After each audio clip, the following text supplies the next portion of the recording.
Hello guys, சற்று முன் வந்த அண்மை தகவல் பார்த்தீங்கன்னா, தற்போது நடக்க இருக்கும் ஐபிஎல் தொடர் 2024 பார்த்தீங்கன்னா, தற்போது அணிகளில் பல அதிரடி மாற்றங்கள் நிகழ்த்தப்பட்டு வருகிறது.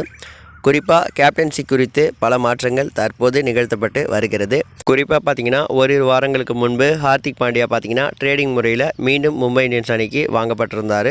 இதனால் பார்த்தீங்கன்னா பெரும் சர்ச்சை ஏற்பட்டிருந்தது. அது மட்டும் இல்லாமல் 2 வருடங்களுக்கு பிறகு ஹார்திக் பாண்டியா மும்பை இந்தியன்ஸ் அணியில் விளையாடுறதுனால குஜராத் அணிக்கு புதிய கேப்டனாக சுப்மன் கில் அறிவிக்கப்பட்டிருந்தார்.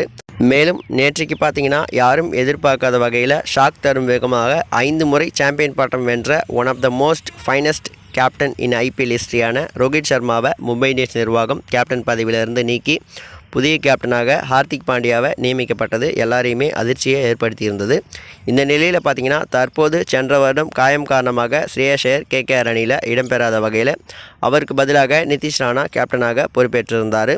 தற்போது பார்த்தீங்கன்னா கேகேஆர் நிர்வாகம் அறிவிக்கப்பட்ட தகவலில் நிதிஷ் ராணா வைஸ் கேப்டனாகவும் ஸ்ரேயஸ் ஐயர் மீண்டும் கேப்டனாகவும் அறிவிக்கப்பட்டிருக்காரு. அது மட்டும் இல்லாமல் தற்போது டெல்லி கேபிட்டல்ஸ் நிர்வாகம் அறிவித்துள்ள தகவலில் பார்த்தீங்கன்னா தற்போது நடக்க இருக்கும் ஐபிஎல் தொடர் 2024 மீண்டும் ரிஷப் பண்ட் அணியில் இணையும் பட்சத்தில் டேவிட் வார்னர் கேப்டன் பதவியிலிருந்து நீக்கப்பட்டு அவருக்கு பதிலாக மீண்டும் ரிஷப் பண்ட் டெல்லி அணியுடைய கேப்டனாக நியமிக்கப்படுவார்னு டெல்லி கேபிட்டல்ஸ் நிர்வாகம் தெரிவிச்சிருக்காங்க.